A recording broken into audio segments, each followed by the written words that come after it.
ओम वंदे गौ मातरम। मित्रों, आज हम आपके लिए लेकर आए हैं श्वान आसन। मित्रों, श्वान आसन एक ऐसा आसन है जिसको करने से आपके शरीर में बहुत ज्यादा मजबूती आती है। जिनकी कलाई दुबली पतली कलाई मोटी हो जाती है, जिनके पैरों में शरीर में ताकत नहीं मिलती उनको ताकत नहीं मिलती है। तो आज इस वीडियो में आपको जो बताने वाले हैं, श्वान आसन करने में आपको सावधानियां क्या रखनी है, कौन कौन कर सकता है, इसके लाभ क्या है और इसको करने की विधि क्या है। और जो नहीं कर पा रहे, जो क्योंकि सूर्य नमस्कार का भी एक अंग है मित्रों, जो नहीं कर पा रहे वो इसकी शुरुआत कैसे करें ताकि आप सूर्य नमस्कार भी कर पाएं और श्वान आसन के पूरे लाभ भी ले पाएं। क्योंकि हर आसन एक ऐसा अभ्यास है मित्रों कि आप एक आसन यदि स्वास्थ्य नियम के पालन के साथ ठीक से पकड़ लेते हो ना, तो आप अपने शरीर को स्वस्थ बना सकते हो। क्योंकि आसन जो है ना मित्रों, यम नियम आसन अष्टांग योग का तीसरा अंग है, तो उससे पहले यम नियम का पालन करना अनिवार्य होता है। और यम नियम के पालन में ही जो मैं आपको बता दूं, सबसे पहले क्या आता है कि जो आपके अंदर की जो हमने स्वास्थ्य नियम प्लेलिस्ट बताई है ना, वो यम नियम के रूप में हमने बताई है। तो मित्रों, अब आपको एक बात और निर्देश दे दूं कि इसी वीडियो के डिस्क्रिप्शन में मैं 2 प्लेलिस्ट दिए, डू एंड डोंट, यानी कि रोगों के कारण और स्वास्थ्य नियम। यदि आप इनका ही पालन कर लेते और इसके साथ श्वान आसन करने का अभ्यास करना शुरू कर देते हैं, तो आप देखिए आपके शरीर से किस तरह से रोग निकलते चले जाते हैं और आपकी काया, आपका शरीर निरोगी होता चला जाता है। तो ये आप कर सकते हैं और अपने आप कर सकते हैं, आपको किसी के सहारे की भी जरूरत नहीं पड़ेगी।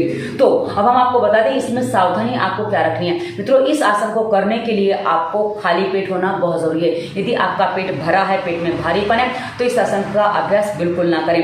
पेट साफ होने की बात करेंगे तो सबसे अच्छा है, पर ध्यान रखें भूखे पेट नहीं करना है। भूखे पेट और खाली पेट का अंतर समझ लीजिए। खाली पेट मतलब आपका पेट साफ हो गया, खाली है। यदि आपको भूख लगाई है, उसके बाद यदि आप इस अभ्यास को करेंगे, क्योंकि इसमें पेट का तंत्र बहुत ज्यादा प्रभावित होता है, इसलिए खाली पेट ही करना होता है। पर भूखे पेट करेंगे तो उसमें आपकी नस नाड़ियां कभी कभी खिंच जाती है, जिससे किसी किसी की नाभि सटकने की समस्या हो जाती है, या किसी को वीकनेस हो जाती है, किसी को चक्कर आने लग जाते हैं। ये यदि आप भूखे पेट करेंगे तो समस्या होती है। अब यदि आप खाली पेट करेंगे तो उसमें आपको लाभ मिलता है। अब ये खाली पेट करने का मतलब क्या है, पेट साफ होने के बाद। और दूसरा, यदि आपको भोजन के बाद भी करने का है तो आप कम से कम भोजन के 4 से 5 घंटे बाद करिए। और सबसे बड़ी बात आपको उसके बाद ध्यान रखनी है कि पेट हल्का होना चाहिए। यदि पेट में भारीपन है तो कृपया ना करें। अन्न खाने के 4 से 5 घंटे जाने दीजिए और फल खाया तो 2 से 3 घंटे, 3 घंटे तो फिर भी जाने दीजिए, ताकि आपको समस्या ना आए। क्योंकि फल जल्दी पच जाते हैं तो समस्या नहीं होती है, पर हाँ आपको ये बात ध्यान रखनी होगी।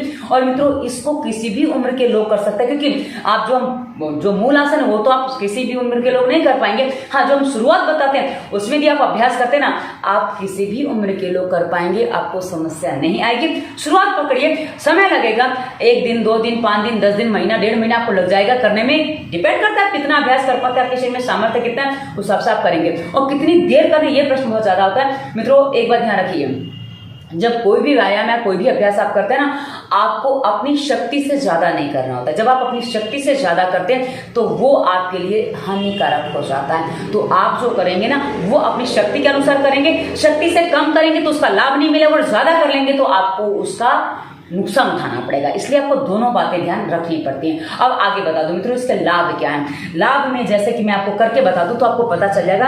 हाँ, शुरुआत कैसे करें वो बाद में बताऊंगी, पर अभी मैं सीधा आपको आसन की पोजीशन क्या होती है वो पहले सीधा दिखा देती हूँ, ताकि आपको समझ में आ जाए कि इसमें क्या स्थिति बनती है। ये देखिए, जो आसन है ना, ये आसन कुछ ऐसे होता है। ये जो हम खड़े हैं ना, ये कुत्ता ऐसे कुछ खड़ा होता है ना, वैसे हम खड़े हुए हैं, तो ये श्वान आसन इस तरह बनता है। अब मित्रों, जब हम ऐसे खड़े होते हैं, आप नोटिस करिए हमारे कौन कौन से अंग जमीन पर टिके और उनमें कितना प्रेशर आ रहा है। तो आप देखेंगे कलाई पे भरपूर प्रेशर आता है, कोहनी पे प्रेशर आता है, कंधा पूरा वजन उठाते हैं तो कंधे पे प्रेशर आता है, यानी कि। और हमारी पेट की जो मसल्स है, जब हम ऐसे खड़े होते हैं हमारी पेट की मसल्स कहीं रखी नहीं है, तो पेट की मसल्स पर भी प्रेशर आता है, उस पर भी एक्सरसाइज मिलती है, लचीलापन आता है। और साथ ही जो हमारी रीढ़ की हड्डी उसमें लचीला, उसमें भी प्रेशर आता है। और प्लस हमारी पैर की जो उंगलियां होती है ना, ये उंगलियां जो ये ऐसे मुड़ जाती है, जो ये मुड़ जाती है ना मित्रों, मैंने आपको कई बार बताया है कि हमारा जो पूरा बॉडी है ना, हमारे हाथ और पैरों में है, जिसमें एक्यूप्रेशर हम बताते हैं ना, हाथ पैर में पूरा बॉडी है। जब आपके पैर ये ऐसे मुड़ते हैं ना, जब आप ऐसे रखते थे मुड़ते हैं ना, तो इसमें आपका पूरा नर्वस सिस्टम,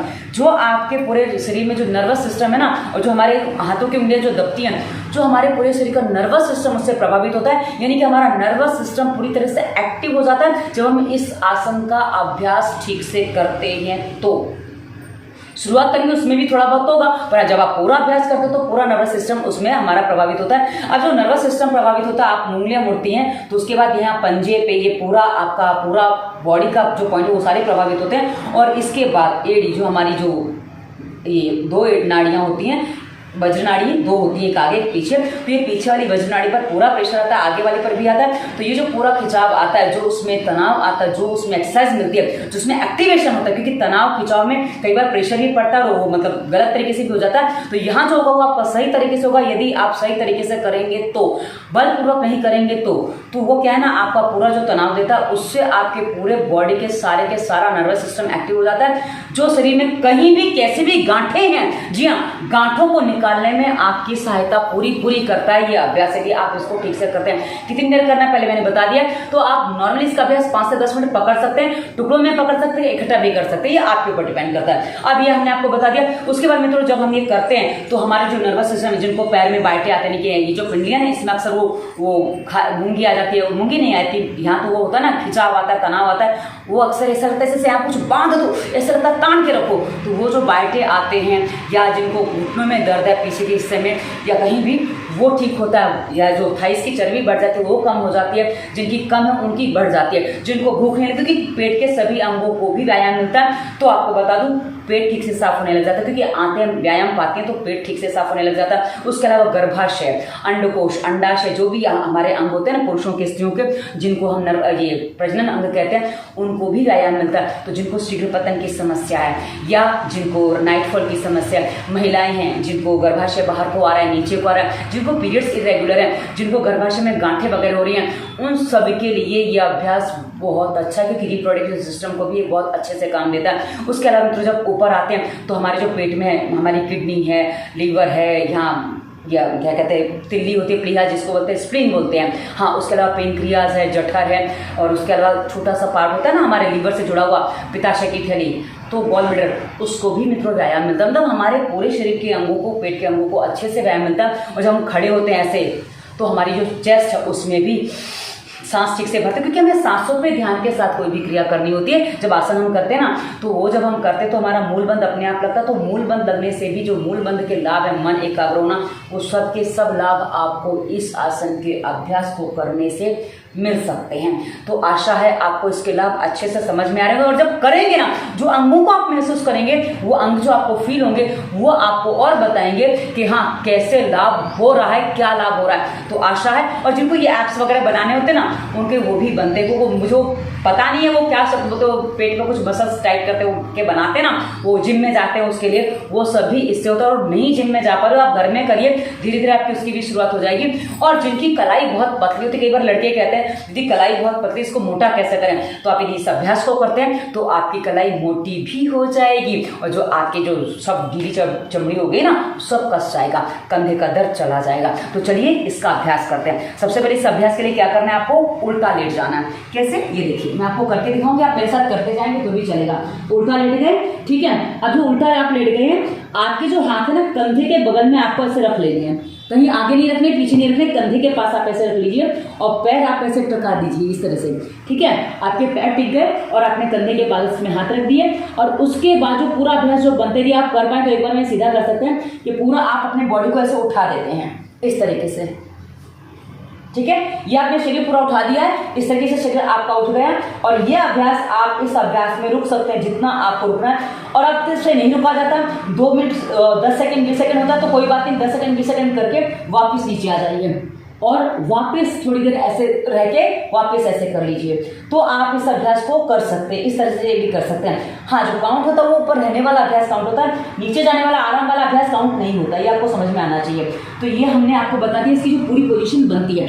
आप जिनसे नहीं हो रहा वो शुरुआत कैसे करें मित्रों, सबसे पहले आपको क्या करना है, अपने पैरों को थोड़ा सा फ्लेक्सिबल बनाने के लिए ऐसे ऐसे कर लीजिए। ये ऐसे जब आप पैर करेंगे ना, इससे आपके पैरों में फ्लेक्सिबिलिटी आएगी। ये सूक्ष्म व्यायाम में हम बताते हैं, पर आपको अभी भी कर लेना है। तो ये आप करेंगे ना, इसके बाद आपको क्या करना है, धीरे धीरे घुटने उठाने। सबसे पहले क्या करना है, पैर ऐसे टिका के घुटने ऐसे उठाइए, देखिए घुटने उठा दीजिए, ठीक है। समझ में आ रहा होगा आपको, मैं करके दिखा रही हूँ, आप समझ सकते हैं। घुटने आपने उठा दिए इस तरह से, ठीक है। अब घुटने उठाए, आप घुटने यदि उठा पाए, पेट उठाइए ऐसे, घुटने टिका के पेट ऐसे उठाइए, ठीक है। आप इतना अभ्यास कर पाएंगे पहले कि ये समस्या नहीं आएगी। आप ऐसे पेट उठाइए, पहले अपने घुटने उठाए, उसके बाद अपने पेट उठाए, पहले अपने घुटने उठाए फिर पेट उठाया। तो ये क्या है ना, पहले आप थोड़े थोड़े घुटने उठाएंगे, पहले खाली पेट उठाएंगे और फिर दोनों 1 बाय 1 ऐसे उठाएंगे। ये आपको दोनों साथ में करेंगे ना तो इस तरह से ये अभ्यास आपको समझ में आ जाएगा। ये देखिए, अब आप पेट उठा रहे हैं, आप देखिए आपके पेट पे कैसे प्रेशर आता है और क्या चलता है। तो ये है, आप ऐसे कर पाएंगे, ठीक है। और धीरे धीरे जब आप ये करेंगे ना, उसके बाद आप धीरे धीरे क्या करेंगे, कोहनी को ही टिका के आपको रखना है। अभी आपको हाथ नहीं टिकाना है, कोहनी को टिका के रखना। जहां ना हाथ टिका था वहां हमने कोहनी टिका रखी है, ठीक है। अब आप पूरा बॉडी उठाएंगे, एक एक उठाया आपने, कोशिश करिए ये हफ्ते 10 दिन में आपका पूरा बॉडी ऐसे उठने लग जाएगा। ये देखिए, ठीक है। थोड़ा उठाइए, रख दीजिए। 10 सेकंड रहता है 10 सेकंड रखिए, 5 सेकंड रहता है 5 सेकंड रखिए, कोई बात नहीं। ये ऐसे भी कर पाएंगे तो भी चलेगा, इतना करेंगे तो भी चलेगा। धीरे धीरे आप होल्ड करना भी सीख पाएंगे, क्योंकि जब आप ये करेंगे ना मित्रों, अभ्यास के बिना कोई चीज आप सीख नहीं सकते। जब आपको सीखना है तो धीरे धीरे इसका अभ्यास ऐसे करेंगे, ठीक है। ये देखिए, ठीक है। शुरुआत में आप ऐसे इसको पकड़ पाएंगे, कर पाएंगे। शुरुआत में मैंने कहा ना, ये करेंगे, फिर आप धीरे धीरे फटाफट गति बढ़ाएंगे, ये ऐसे करके ये, तो ये उसके बाद आप धीरे धीरे इसको भी कर पाएंगे। जब आप ये होने लग जाए उसके बाद थोड़ा इसको और ऊपर ले जाएंगे। कैसे, शुरुआत में थोड़ा उठाया, फिर धीरे में और उठा दिया, इस तरीके से। जब आपने ये उठाया है, अब आपकी यहाँ सांस नॉर्मल चलेगी। जितनी देर रखना रखिए, सांस यहाँ जो हमारी है ना स्थिर हो जाती है, नजर हमारी नीचे बीच में होती है, जहाँ हमारे हाथ नजर नीचे सीधी, और उसके बाद हम ऐसे जितना देर रह सके, उसके बाद वापस नीचे आ जाइए। तो ये क्या है ना, ये अभ्यास आपका मजबूती प्रदान करेगा। और याद ये रखना, जब आप किसी पोजीशन में स्थिर होते हैं ना, तो आपकी सांस नॉर्मल चलने लग जाती है। और भरने और छोड़ने की सांस का क्रम इतना ही है मित्रों, कि जब आपका पेट दबता है, उस पेट निकलने जैसा लगता है तो सांस अपने आप छोड़ देता है, समस्या नहीं आती है। अब आपको क्या करना, जब ये आप यहाँ है ना, तो ये सांस, हाँ, सांस रोक के आप ऊपर जा पाते हैं, भरते हैं छोटे नहीं जा पाते हैं, वहां सांस रुक जाती है, क्योंकि जब वो एकदम उठाना है तो आप रुक जाएंगे सांस में। तो क्या करना है, ये देखिए। अब इसको मैं पूरा पोस्चर आपको करके दिखा दूं फिर से कैसे। ये देखिए, ये हमारा पूरा पोस्चर स्थिर हो गया है। अब हमारे यहाँ दृष्टि सीधी नीचे है, सामने सांस एकदम नॉर्मल चल रही है। अब आप इस अभ्यास में आधा मिनट, 1 मिनट, 10 सेकंड, 20 सेकंड, जितना रुक पाए, 2 मिनट, 5 मिनट, जितना रुक पाए आप ऐसे रुकेंगे। ये आपके संपूर्ण शरीर को पूरा व्यायाम देने वाला अभ्यास है, और ये सूर्य नमस्कार में भी किया जाता है। इसलिए आप इसको ध्यान से समझ लें, सीख लें, ताकि आप सूर्य नमस्कार को भी ठीक से कर पाएं। तो इस तरह से आप इस अभ्यास को कर सकते हैं। और आप समझ सकते हैं, मैं बोलते बोलते आपको दिखा रही हूँ, दोनों काम मेरे साथ में चल रहे हैं, तो भारी पड़ता है, थोड़ा सांस ज़्यादा फूलती है, पर फिर भी मेरी सांस आप समझ सकते हैं कितनी नॉर्मल चल रही है, ठीक है। तो इस तरह से आप करेंगे, ये अभ्यास आप कर सकते हैं, रोज कर सकते हैं। इसको जब आप करेंगे ना, आप इसके बेनिफिट देखेंगे, तब आपको पता चलेगा कि वाकई सूर्य नमस्कार को संपूर्ण व्यायाम क्यों कहा जाता है, क्योंकि ये सूर्य नमस्कार का एक अंग है। तो ये संपूर्ण सूर्य नमस्कार नहीं है। सूर्य नमस्कार के जो 12 अभ्यास कहे जाते हैं, उसमें से मात्र ये एक हिस्सा है।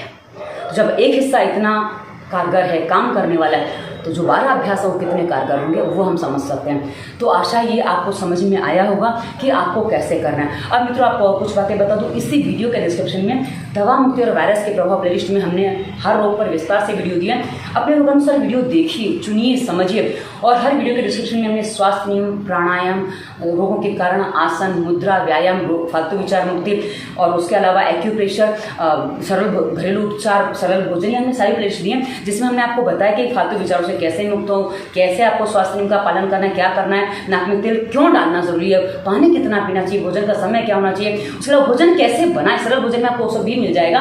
तो यदि आप इन वीडियोस को देखते हैं, निर्देशों को ध्यान से सुनते हैं, पालन करते हैं ना मित्रों, तो आप अपने जीवन को दवा मुक्ति की ओर ले जा सकते हैं। क्योंकि हमारा जो उद्देश्य है वो दवा मुक्त भारत तभी बनेगा जब हम अपनी गलती को सही करके अपने को सही दिशा में आगे बढ़ाएंगे। हम दवा मुक्त हो सकते हैं, कोई बड़ा विषय नहीं है। और ये मैं तब बताती हूँ जब मैंने भी अपने बहुत सारे रोगों को बिना दवा के ही ठीक किया। जी हाँ, मेरे साथ जो समस्याएं चली, मेरा जीवन प्लेलिस्ट है, उसमें हमने विस्तार से वीडियो दी है। इसी वीडियो के डिस्क्रिप्शन में वो भी मिल जाएगी आपको। तो देखिए, समझ में आएगा आपको कि कैसे मैंने अपने आप को बिना दवाओं के ही ये ठीक किया है, और मैं अपने जीवन को बिना दवाओं के ही चलाती हूँ। आशा है आपको सारी बातें स्पष्ट हुई। आगे हमने इंस्टाग्राम, फेसबुक का लिंक दिया। कुछ लोग हैं जो यहाँ पे प्रश्न नहीं कर पाते, उनको लगता है वीडियो पे शर्म आती है पूछने में, तो आप हमें वहाँ भी प्रश्न कर सकते हैं। और यदि आपको कंसल्टेंसी करें तो उसके लिए अपने अंत में नंबर भी दिया, और नंबर कंसल्टेंसी के लिए, कंसल्टेंसी की फीस होती है आपको स्पष्ट होना चाहिए। तो आशा है आपको सारी बातें साफ हुई हैं।